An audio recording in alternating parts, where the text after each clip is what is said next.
Well, to my Radio One listener and viewer, of course, here's a simple enough question. What is a fairy tale for you? Well, for me, it's not just about a fantasy story. It's about a superpower story in which you step into the shoes of the protagonist and feel empowered and inspired. Whilst you may have grown up, thinking of fairy tales being like things of fiction, today I'm going to bring you a real life fairy tale, life stories and journeys by women who empower and inspire us and are slaying it in the real world. Well, today it's a leading name in the world of baking. It's Pooja Dhingra, aka the Macron Lady, brilliant pastry chef, founder and CEO of Love 15 India, MD, author, entrepreneur, podcaster. Oh my goodness, you've just added to the list, Pooja, since we last connected. Firstly, congratulations, and so good to have you back on the show. Thank you so much, Erica. It's been a while.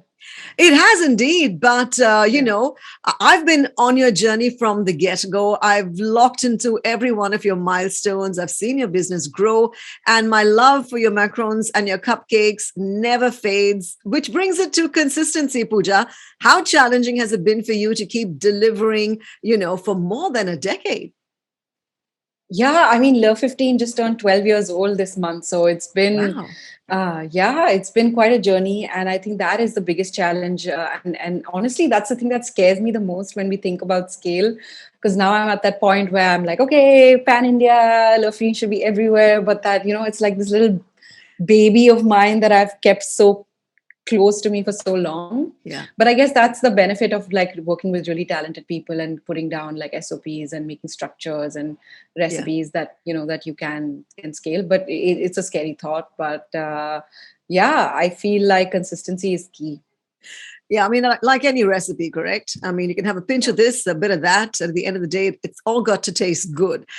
So, growing your business under this umbrella brand that it's now become, you've got outlets, you've got your own merch, you've got a podcast, cookbooks.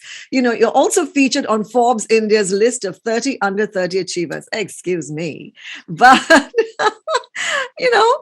what's your main work ethic, Pooja? I'm really keen on that. That's helped you to get to where you are. I just feel that it's, I think we all have this inner sort of voice that kind of guides us and tells us and moves us towards things that really move us and that we're passionate about. I've just kind of been listening very closely. So I like to listen and be like, okay, what is it that how can I solve this problem? What can I do next? And I kind of do that. And at the end of the day, it's about just building relationships and being a nice person, I guess. I mean, I do make cakes for a living, so that makes it a lot easier. When I tell people I'm a pastry chef already, that just makes them happy and makes them smile. So I guess, that spreading of that joy is what really drives me. And I think that, that vision if it's the books or if it's the podcast or whatever it is, it's staying true to that. Right. I mean, your success story may seem like a fairy tale for many upcoming female pastry chefs in the biz.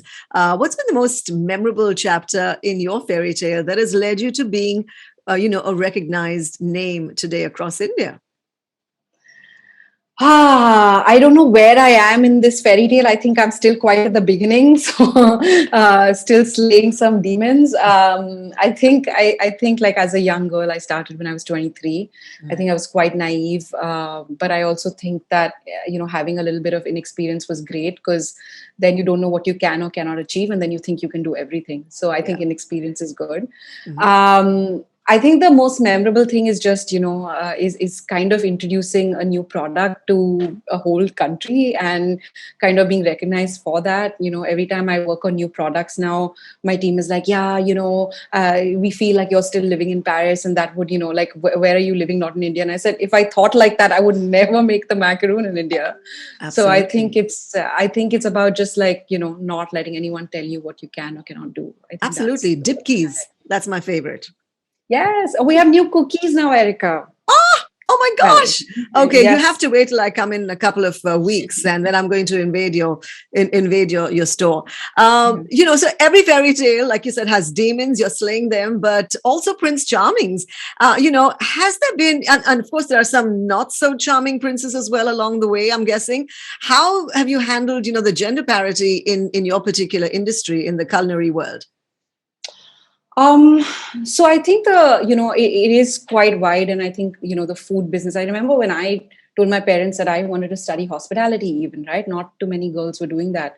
And when I told them I wanted to be a chef, that was even like, I couldn't even think of any examples back then, 15 years ago, to Hmm. tell them, like, look, this is, like someone who's made it. I think that there's still, too much of a gap to cover. But what gives me a bit of hope is to just see how many girls are entering the field now and really just like, completely slaying it. I do see that change. Luckily for me, I do run my own business, so I can dictate the terms of how things work here and in our kitchen. And it's been a learning process for us Hmm. as well. Right. And I'm hoping that, more girls that enter the workforce, things will change. Yeah. The pandemic has been brutal for the hospitality industry, in particular, food business as well. What did you learn from that? What have you learned from it? Oh, it was awful. I mean, it's exactly 2 years to the date today where, we went to a national lockdown, I think. And, for me, it was just like, at that point, running a business for 10 years and we had two cafes and work never stopped, right? You live in Yeah. Mumbai, work never stops. And suddenly it was like everything just halted. And for me, it was really challenging. I think that what I learned from it was how to really rely on yourself and how to survive and really thrive under pressure. So the biggest learning for me was how to take the biggest crisis that's thrown at you and turn it into your biggest opportunity. And I think once we start looking at situations like that, it gives us kind of courage to fight through the situation and move forward. Right. I'm pretty sure there would have been like mentors, aka fairy godmothers, along the way. Have there Yeah, been? And would you yeah. like to call them out today?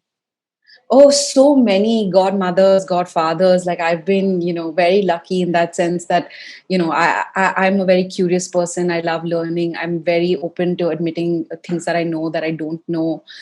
So I'll reach out to anyone. If I want to learn about supply chain, I'll call someone and be like, can you teach me this? Can you teach me that? So I love that. And I've been lucky to have many, many in my life. Yeah.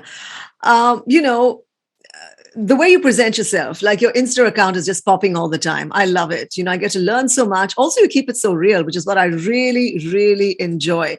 But here's the thing: overall presentation in your workspace.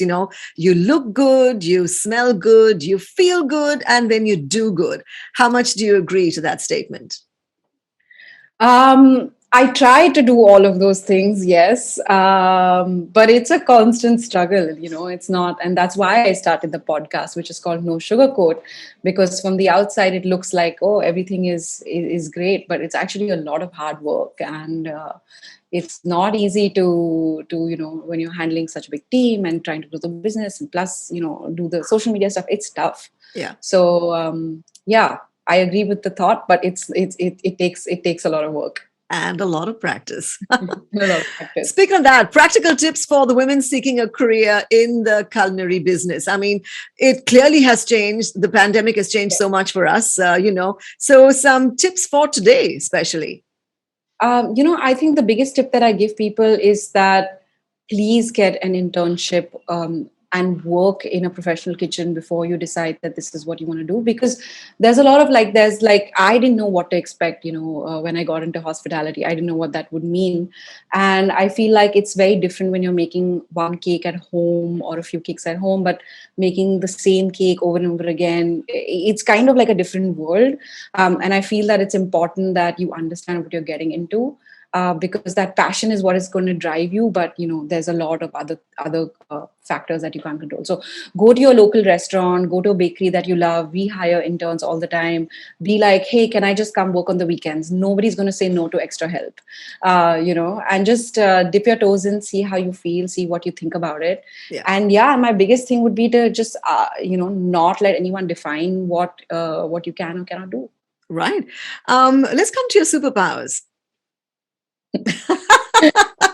What's your superpower? Could be anything. Could be, I create something out of nothing. I make really delicious things. I take really basic ingredients and then poof, turn them into something that's magical and beautiful and tastes delicious. I got to agree there. I got to agree there. In your alone time, Pooja, what do you do for fun? Or to spoil yourself, or your self-care routine, if you wish. How do you do that?